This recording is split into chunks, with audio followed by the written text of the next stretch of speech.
بسم اللہ الرحمن الرحیم انما المؤمنون اخوة فاصلحوا بین اخویکم واتقوا اللہ لعلکم ترحمون۔ صدق اللہ العظیم۔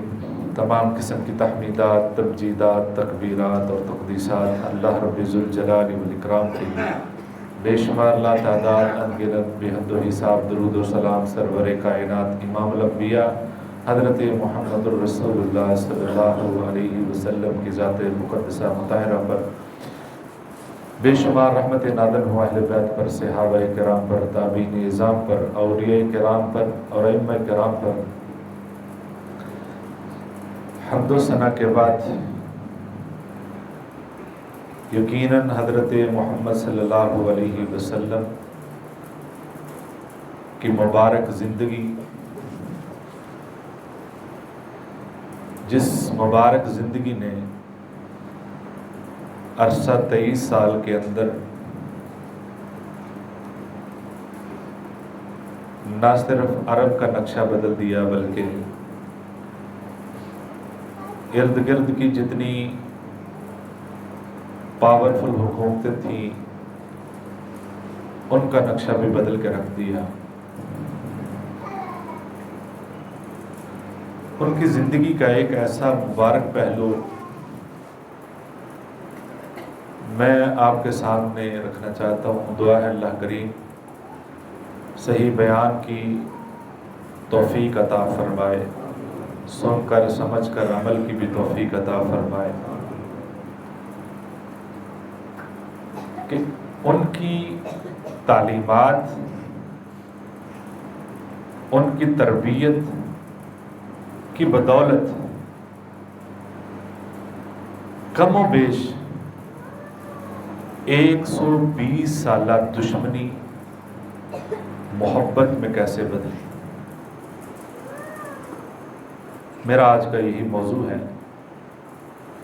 بعض روایات میں 150 سال کا ہے، یعنی 1.5 صدی کا، بعض روایات میں 1 صدی کا۔ بہرحال یہ 1 صدی یا 120 برس کی دشمنی، جس میں بے شمار جنگیں ہوئیں اور اتنا لمبا عرصہ کہ 3-4 نسلیں بدل گئیں، دشمنی برقرار ہے۔ یہ دشمنی صرف چند مہینوں میں کیسے محبت میں بدلی، آج کی یہ گفتگو ہے۔ اصل انقلابی زندگی تو وہ ہے، اصل انقلاب تو وہ ہے جو محمد صلی اللہ علیہ وسلم کی سیرت کو اپنا کر اتنی بڑی تبدیلی لے آئے۔ یہ ہے اصل سیرت کو ماننا۔ نعرے میں، خالی دعوے میں تو ہم سب شیر ہیں، سب سے بڑھ کر ہیں، اصل ہے کردار کے اندر تبدیلی آئی۔ یمن کے اندر ایک بہت بڑا علاقہ تھا قوم سبا کا، جس کا کچھ جمعات پہلے ذکر بھی ہوا کہ وہ خوشحالی کے اندر اپنی مثالات تھے، جن کو بڑے بند والی قوم بھی کہا گیا ہے، جنہوں نے سب سے پہلا ڈیم بنایا تھا۔ ان کے سرداروں میں سے ایک سردار تھے عمر بن عامر۔ وہ سمجھدار انسان تھے، انہوں نے لوگوں کو کہا یہ جو ڈیم ہے خستہ حالت ہو رہی ہے، یہ ٹوٹنے والا ہے، لہٰذا اس کی تعمیر نو کی جائے یا یہاں سے ہجرت کر لی جائے۔ لوگوں نے توجہ نہیں کی۔ جس طرح کی صورتحال اب ہے، بعض علاقوں میں لوگ حکومت نکالنا چاہتی ہے، ادارے نکالنا چاہتے ہیں، لیکن وہ اپنے گھروں کو چھوڑنے کے لیے تیار نہیں کہ پانی سر پہ کھڑا ہے۔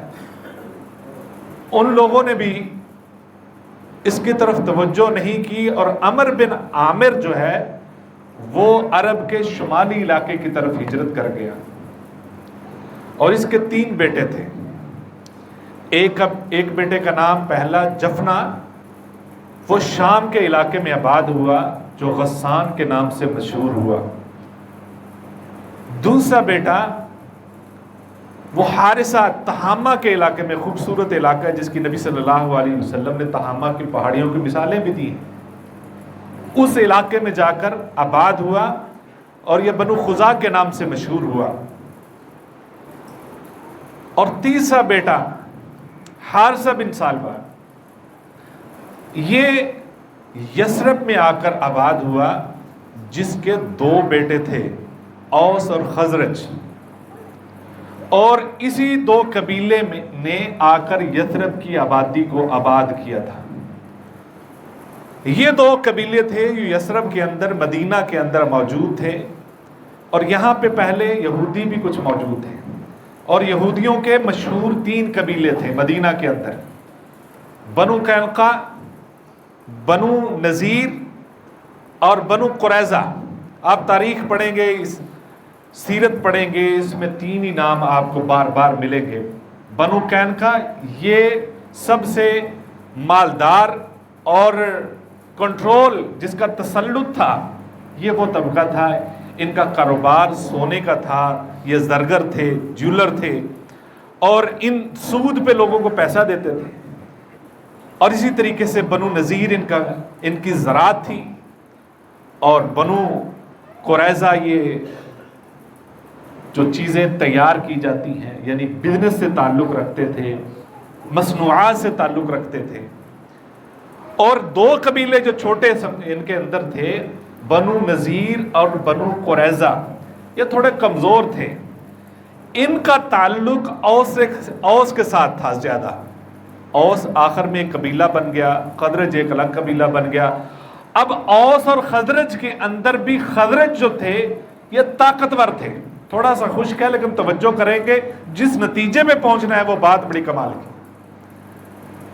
خزرج جو تھے، جو یمن سے آئے تھے، یہ قبیلہ زیادہ مضبوط تھا، اور اسلام میں بھی انہوں نے ہی سبقت لی ہے، اور اسلام کے لیے زیادہ افرادی قوت بھی ان کی تھی۔ یہ اس کا تعلق زیادہ، عرب کے اندر ایک رواج تھا کہ کسی کے ساتھ حلیف بن جاتے تھے، حریف بن جاتے تھے، یا حریف کا مطلب مد مقابل دشمن بنتے تھے، یا ان کے دوست بن جاتے تھے۔ بنو قینقاع کا تعلق خزرج کے ساتھ زیادہ مضبوط تھا، اور باقی 2 جو تھے بنو نذیر اور بنو قریظہ، ان کا تعلق اوس کے ساتھ تھا۔ یہ ایک بنیادی خاکہ ہے مدینہ کا قبیلوں کے اعتبار سے۔ اب آئیے کہ ان کے درمیان جو لڑائی، اوس اور خزرج کی لڑائی مشہور ہے، جو 120 برس تک جاری رہی، یہ لڑائی کہاں سے شروع ہوئی؟ ان کے درمیان جنگ کہاں سے شروع ہوئی؟ اور اس کے بعد تواتر جنگیں ہوتی نہیں، اور ان کے سینکڑوں افراد قتل ہو گئے، ان کے سردار قتل ہو گئے، یہ کمزور پڑ گئے۔ ان کا یعنی کہ جو لڑائیاں ایک جنگ لڑنے کے بعد ملک کی معیشت کہاں چلی جاتی ہے، انہوں نے تو جنگیں لڑی تھیں۔ سب سے پہلا یہ واقعہ ہوا، اس واقعے کی طرف غور کیجئے گا، اور آج کل ہم اپنے ارد گرد غور کریں کہ یہ چھوٹی چھوٹی باتیں ہیں جو ہمارے اندر قدورتیں پھیلاتی ہیں، ہمارے گھروں کو برباد کر دیتی ہیں، میاں بیوی کے رشتے کو توڑ دیتی ہیں، خاندانوں کو توڑ کے رکھ دیتی ہیں۔ جب آپ اس کی تہ میں پہنچیں گے تو بات انتہائی معمولی ہوتی ہے۔ اب 120 برس کی لڑائی ہے، اور لڑائی کس وجہ سے شروع ہوئی ہے؟ وہ یہ کہ ایک شخص تھا کعب بن عجلان، اس کے اور بھی نام تھے لیکن اس نام سے مشہور تھا۔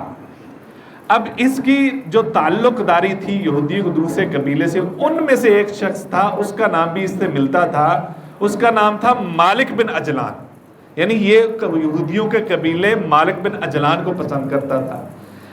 ایک دن یہ بازار میں نکلا، بنو قینقاع یعنی یہودیوں کا بازار، مارکیٹ لگی تھی، اس علاقے میں گیا کچھ خریدنے کے لیے۔ کعب بن عجلان جب وہاں گیا تو ایک غطفان کا بندہ، جس کو غطفانی کہتے ہیں، وہ ایک خوبصورت گھوڑا بیچنے کے لیے آوازیں لگا رہا تھا۔ آواز کیا لگا رہا تھا؟ جو یثرب کا سب سے افضل انسان ہے وہ یہ گھوڑا خرید لے، جو یثرب کا سب سے افضل انسان ہے، بہتر انسان ہے، وہ یہ گھوڑا خریدے۔ اب کعب بن عجلان جو شخص جا رہا تھا، اس نے یہ آواز سنی تو اس نے فوراً اپنے جو ہمدرد تھا، جس کو وہ پسند کرتا تھا، اس نے کہا جی مالک بن عجلان ہی سب سے افضل ہے، آپ اس کو دے دیں، اس کو خریدنا چاہیے یہ گھوڑا۔ اب دوسرے لوگوں نے جب توجہ کی، انہوں نے کہا جی فلاں بھی ہے، ہوئی بھی ہے، فلاں ہے، فلاں ہے۔ وہاں پہ ایک لڑائی ہوئی، یہاں جھگڑا ہوا۔ آخر میں اس غطفانی آدمی نے گھوڑا مالک بن عجلان کو ہی دے دیا، جس کا پہلے اس نے کہا تھا یہی افضل ہے، اسی کو دے دیا۔ اب جب یہ گھوڑا اس نے اس کو دے دیا، اب کعب نے پھر نعرہ لگا دیا کہ میں نے کہا تھا نا اس یثرب کے اندر سب سے افضل جو ہے وہ مالک بن عجلان ہے، اب میری بات سچی ہوئی۔ اب انہی میں سے ایک بنو عمر بن عوف کا ایک آدمی سمیر تھا، اس نے یہ بات سنی اور وہ واویلا کرتا ہوا، گالیاں بکتا ہوا وہ بھاگ گیا، اور اس نے غصہ اپنے دل میں رکھا۔ اور پھر کچھ دن کے بعد یہ کعب بن مالک، جس نے یہ نعرہ لگایا تھا اور جس نے یہ کہا تھا کہ وہ مالک بن عجلان ہی سب سے افضل ہے، یہ پھر قباء کی بستی میں قباء کی طرف جا رہا تھا، تو سمیر نے اس کو دیکھ لیا اور اس کو راستے میں قتل کر دیا۔ اب جس کو اس نے گھوڑا دلوایا تھا، جس کو کہا تھا یہ سب سے افضل ہے مالک بن عجلان، یہ افضل ہے سب سے، اس کو جب پتا چلا، ظاہر بات اس نے تو اس کا پتا کرنا تھا، اس نے فوراً بنو عمر والوں سے جا کر کہا کہ ہمیں قاتل دو، ہم اس کا بندوبست کریں گے۔ انہوں نے کہا جی ہم قاتل نہیں دیں گے۔ انہوں نے اس بات پہ جھگڑا ہوا اور پھر اس نے کہا جی ہم آپ کو دیت دیں گے۔ مالک بن عجلان اس بات پر راضی ہو گیا کہ آپ دیت دے دیں، لیکن دیت پوری لینی ہے۔ وہاں ان کا سسٹم تھا کہ ہاف دیت دی جاتی ہے یا پوری دی جاتی ہے۔ میں کہا جی ہم نصف نہیں لیں گے، مکمل دیت لیں گے۔ اب بنو عمر والے یہ بات نہیں مان رہے تھے، جس کے بندے نے قتل کیا تھا وہ کہتے تھے ہم نے پوری دیت نہیں دینی، کم ہی دینی ہے۔ اس بات پہ جھگڑا ہو گیا، جھگڑا طول پکڑ گیا، جنگ ہوئی جس جنگ کا نام جنگ سمیر تھا۔ اس شخص نے قتل کیا تھا، اس وجہ سے اس جنگ کا نام کیا ہوا؟ جنگ سمیر ہی پڑ گیا۔ اور اس جنگ میں فتح جو ہے اوس کو مل گئی، بنو اوس کو فتح مل گئی۔ اور انہوں نے پھر جا کر ایک آدمی منذر بن حرام نے جاری سے کہا یہ سردار ہے ہمارے، اب دیت کے بارے میں یہ جو فیصلہ کر دیں گے یہی میں منظور ہے۔ اور منذر بن حرام حضرت حسان بن ثابت رضی اللہ تعالیٰ عنہ جو نبی صلی اللہ علیہ وسلم کے پسندیدہ شاعر تھے، ان کے یہ دادا جان تھے۔ منذر بن حرام ان کے یہ دادا جان تھے۔ انہوں نے کہا جی اوس والوں نے کہا جو یہ فیصلہ کر دے ہمیں قبول ہے۔ اب انہوں نے سب کی بات سنی، جنگ ختم کروائی اور فیصلہ یہ کیا کہ اس بار آپ دیت پوری دیں، آئندہ جیسے آپ کے رواج ہے، جو عرف ہے آپ کا، جو سسٹم ہے اس کے مطابق دینا، یہ دیت آپ کو پوری دینا پڑے گی۔ فیصلہ انہوں نے مان لیا، لیکن وہ نفرت نہیں ختم ہوئی۔ دونوں قبیلوں کے دلوں میں جو بات بیٹھ گئی تھی وہ ختم نہیں ہوئی۔ یہ وجہ بنی ہے ان کے درمیان لڑائی کی، اور پھر کئی جنگیں ہوئیں جن کا 15-20 کا عام کتابوں میں تذکرہ موجود ہے۔ اور نبی صلی اللہ علیہ وسلم کی ہجرت سے 5 سال پہلے تک یہ جنگیں مسلسل ہوتی رہیں، یہ جنگیں مسلسل ہوتی رہیں۔ کس وجہ سے ہوئی؟ کہ وہ افضل ہے یا یہ افضل ہے۔ جنگ کی وجہ کیا؟ وہ اعلیٰ ہے یا یہ ادنا ہے۔ اس وجہ سے یہ جنگ ہوئی۔ اب وجہ آپ دیکھ لیں، کتنی موتیں ہوئیں، کتنے قتل ہوئے، کتنی جو پراپرٹی برباد ہوئی، کتنی املاک تباہ و برباد ہوئی، کتنی بے چینی ہوئی، پھر اس وجہ سے کہ افضل کون ہے۔ اور یہ جنگیں جاری رہی۔ آخری جنگ جنگ بعاث ہے، جس کا احادیث میں تذکرہ وافر موجود ہے۔ جس کے بارے میں حضرت عائشہ رضی اللہ تعالیٰ عنہ فرماتی ہیں یہ جنگ بعاث اسلام کے لیے، رسول اللہ صلی اللہ علیہ وسلم کے لیے بہت اچھا پیش خیمہ ثابت ہوئی، اس لیے کہ اس جنگ کی وجہ سے یہ جو مدینہ کے اندر جتنے لوگ تھے افتراق میں بٹے ہوئے تھے، آپس میں علیحدہ علیحدہ تھے، طاقت نہیں تھی، مالی طور پہ کمزور تھے، قوت کسی کے پاس نہیں تھی، بٹے ہوئے تھے، اس وجہ سے نبی صلی اللہ علیہ وسلم کوئی ان کا مقابلہ کرنے کے لیے تیار نہیں تھا، اور بڑی آسانی سے نبی صلی اللہ علیہ وسلم کو یہاں پہ اسلام کی تبلیغ کرنے کا موقع مل گیا۔ یہ جنگ ہوئی ہے۔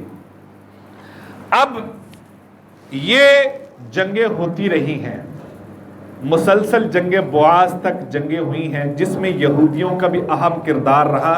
مسلسل ان دونوں قبیلوں پہ تسلط یہودیوں کا رہا، یعنی یہودیوں کے انڈر یہ جنگیں لڑتے تھے، یہودی لڑواتے تھے، اور یہودیوں، میں نے آپ کو جیسے پہلے نقشہ کھینچا ہے، وہ سود پہ ان کو پیسے دیتے تھے، اور یہ ان کے اندر جو تھے سود لے لے کر ان کے مقروض تھے، کچھ کہہ نہیں سکتے تھے، اور ان پر ظلم بھی یہودی کرتے تھے، اور ان کی تسلط کے اندر یہ پسے ہوئے تھے، یہاں تک کہ یہ حکومت بھی کرتے تھے۔ ان کے اندر ایک فتیون نامی شخص تھا جو اتنا پاور والا تھا یہودیوں میں کہ مدینہ کے اندر کسی بھی عورت کی شادی ہوتی تو پہلی رات اس کے پاس بسر کرنا پڑتی تھی، اور وہاں ایک آدمی تھا جس کا نام بھی یہی تھا، مالک بن عجلان خزرجی تھا، وہ خزرج قبیلے سے تعلق رکھتا تھا۔ اس کی بہن کی شادی تھی، جس دن اس کی شادی ہو گئی اور اس سے وہ باہر نکلنے لگی، تو وہ باہر نکلتے وقت اس نے اپنے ٹخنے سے کپڑا اٹھا کے مردوں میں سے باہر نکلی۔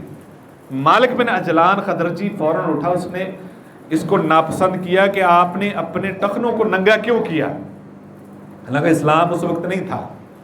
اس نے کہا کہ آپ کو یہ چھوٹی سی بات اتنی بری لگی ہے، آپ کو یہ نہیں پتا کہ آج کی رات میں کہاں گزاروں گی، اس کے لیے آپ کی غیرت نہیں جاگتی کہ آپ آج فتیون کے پاس پہلے جا کر مجھے رات گزارنا پڑے گی، اس کے لیے آپ کی غیرت نہیں جاگتی، اور اس چھوٹی سی بات پہ آپ کی غیرت جاگی ہے۔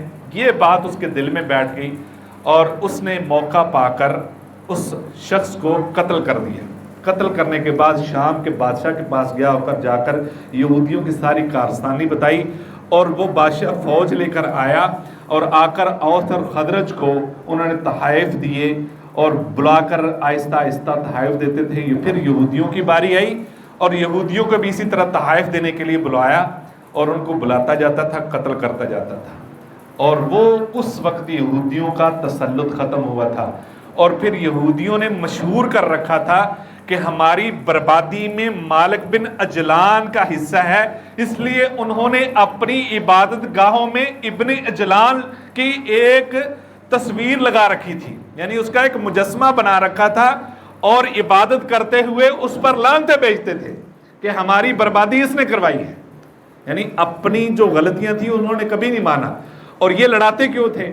اس لیے لڑاتے تھے کہ ایک تو سود پہ پیسہ لیتے تھے ان سے، دوسرا ان سے اسلحہ لیتے تھے، آج بھی یہی کام کر رہے ہیں، اس وقت بھی یہی کر رہے تھے کہ مسلمانوں کو آپس میں لڑائی رکھنا ہے، اسلحہ بھی ان سے لینا ہے، سود بھی ان سے لینا ہے، ان سے لے کر آپس میں لڑتے رہنا ہے، اور پھر الگ الگ جو ہے وہ مسلمانوں کو مار بھی پڑ رہی ہے۔ اس وقت انہوں نے ان کو بھی کمزور کرنے کے لیے ان کو اسلحہ بھی دیتے تھے، تاکہ یہ دونوں قبیلے اگر مل بیٹھے تو یہ ہمارے خلاف ہو جائیں گے، ان کو آپس میں مضبوط نہیں ہونے دیا۔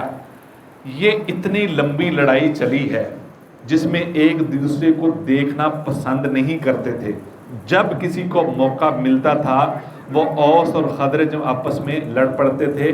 پھر نبی صلی اللہ علیہ وسلم نے مکہ میں نبوت کا اعلان کیا، خزرجی لوگ وہاں پہ گئے حج کے موقع پر، ان کو پتہ چلا۔ پھر اگلے سال بیعت عقبہ اولیٰ ہوئی جس میں 12 افراد تھے، 12 افراد میں سے 10 افراد خزرج قبیلے کے تھے اور 2 اوس کے تھے، اور پھر اگلی جو بیعت عقبہ ثانیہ ہوئی اس کے اندر 62 افراد خزرج کے تھے اور 11 افراد جو ہے اوس قبیلے کے تھے۔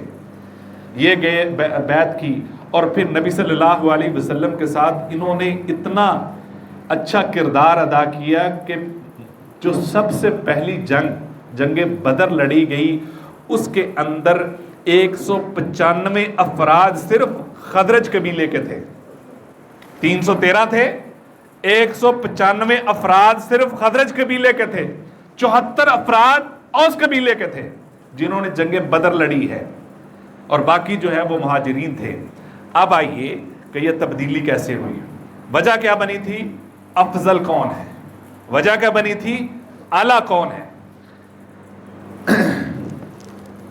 نبی صلی اللہ علیہ وسلم نے مکہ میں جو لوگوں کو تبلیغ, اس میں توحید تھی, ایمان تھا, ایمان کی مضبوطی تھی, اور اس میں جو کردار پیش کیا گیا وہ یہ تھا کہ حضرت بلال, حضرت صہیب, حضرت عمار, حضرت عبداللہ ابن ام مکتوم جیسے صحابی کی اتنی ہی عزت تھی, اتنی ہی جگہ ملتی تھی جتنی حضرت ابوبکر صدیق کو, حضرت عمر فاروق کو, حضرت عثمان غنی کو, حضرت علی کو جہاں بٹھایا جاتا تھا وہیں ان کو بٹھایا جاتا تھا. ان کے اندر مساوات تھی, ان کے اندر برابری تھی, ان کو برابر کے حقوق دیے گئے, کوئی افضل, کوئی برتری نہیں تھی, بلکہ بذات خود نبی صلی اللہ علیہ وسلم بھی ان کے اندر ایسے موجود ہوتے تھے کہ جیسے کہ عام انسان بیٹھتے ہیں, باہر سے آنے والا پہچان نہیں پاتا تھا کہ ان میں سے حضرت محمد صلی اللہ علیہ وسلم کون ہے. یعنی اپنی کرسی, اپنے عہدے کے اعتبار سے کوئی فرق نہیں ڈالتے تھے.